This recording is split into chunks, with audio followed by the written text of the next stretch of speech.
So welcome back to another video. Today we're going to look at top 10 games of this year. There's been a lot of games this year. It was a strong year for gaming. There's been a lot of variety, a lot of genres, you name it. But today we're going to look at my personal top 10 games of this year. There's only my list, there's not an actual official list, so there's only my picks that I think people should play or even try out, but let's get started.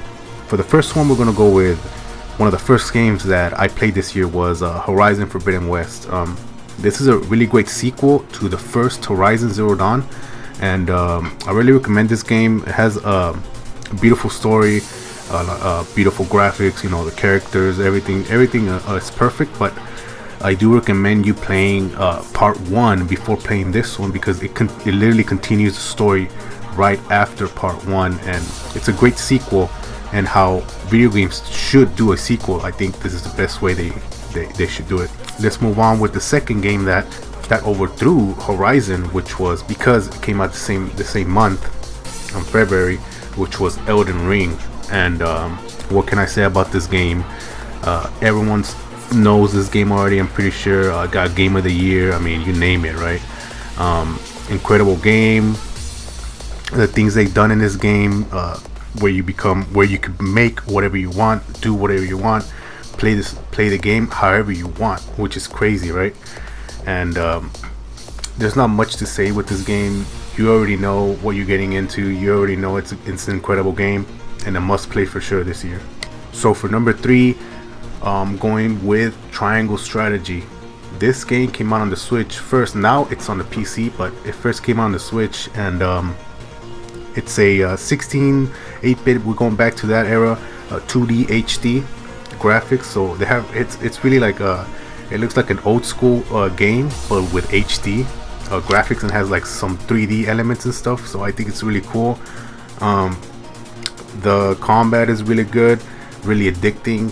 The story is really good. It feels like the Game of Thrones ish. So there's quite a bit of dialogue and stuff, but for the most part, you make your own choices. I think it has different endings as well, depending on the choices that you make.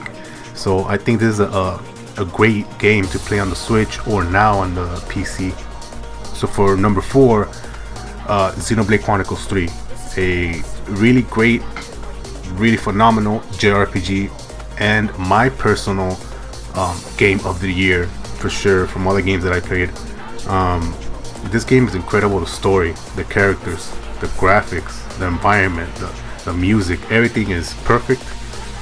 If you want a great RPG, I recommend playing this game. It's only on the Switch, but I think it's worth getting a Switch for, honestly. Like it's that top tier of a game.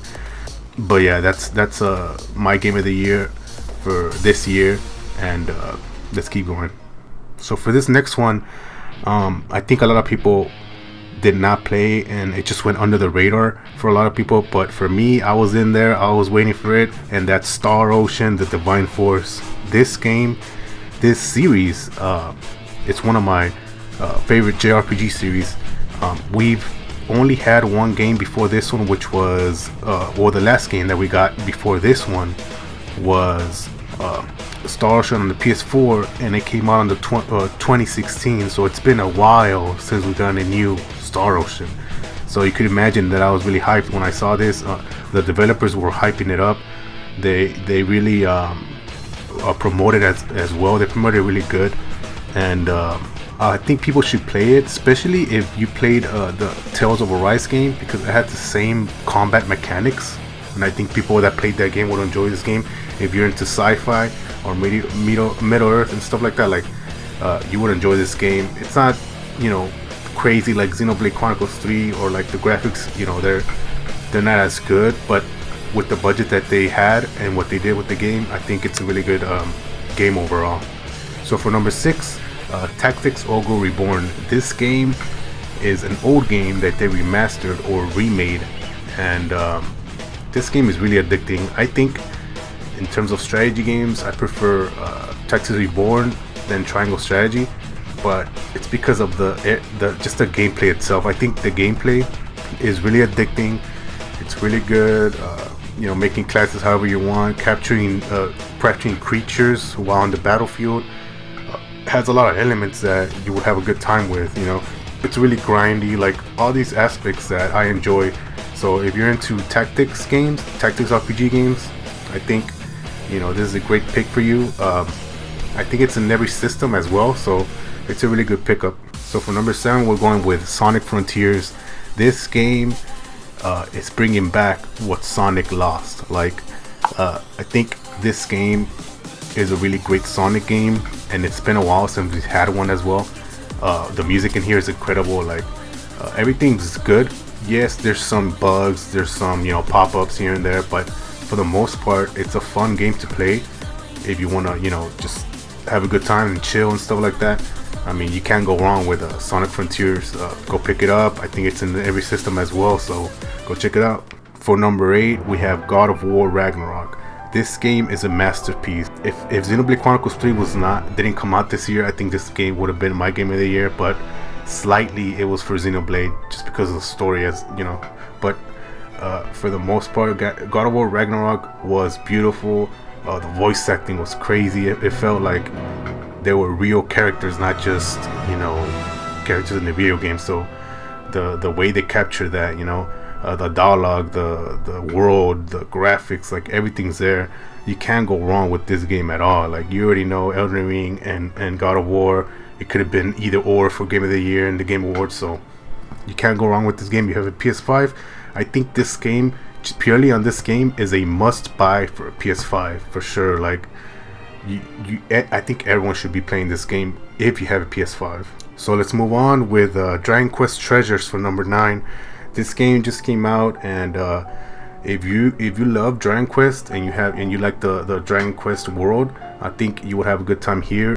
It's not a mainline game, but you know, you can't go wrong with this game. It has like some capturing monsters, action RPG. It's not your traditional turn-based RPG, but if you love Dragon Quest and love the Dragon Quest world, and you want to know more of these characters that they show on Dragon Quest 11, I think you can't go wrong with this game. I'm looking forward to it.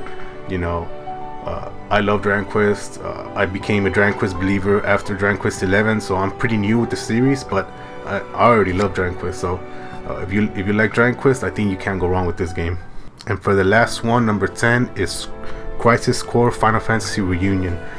What can I say about this game? This game is the PSP one is my top two of video games of all time. So you could imagine how hyped and happy I was that they're releasing this for every system now. You know, remake, remaster, whatever you want to call it, it doesn't matter, because now everyone can play this game. It's exactly how it was on the PSP, modernized, modern gameplay, modern graphics, like you name it, right? You have to play this game if you love Final Fantasy 7, the world Final Fantasy 7, right? This character Zack, you would cherish if you play this game. So now if you have the time, if you want to know more about Final Fantasy 7 or who Zack is, because you already know, like, everyone talks about who Zack and what is Zack and stuff like that. So now with this game, you will know who Zack is and get you ready for that sequel for Final Fantasy Remake that's coming out next year. So I think this game is incredible, and I think everyone should try out this game. It's the last game of the year. They came with a banger. I mean, what can you say? You know, you can't go wrong with this game. But so that's about it, guys. So that's my top 10 list of this year. There was incredible games. It did not disappoint this year. I think this was a better year than last year, and I can't wait for next year. We're gonna have some great games next year, but this year was crazy. Ended with a banger, Final Fantasy 7, Crisis Core. I mean, what else do you want, you know? So let me know what you guys top 10 of this year was, and put in the comments so people will, you know, want to play other games and stuff like that, try out other games. But yeah, I'll catch you in the next one.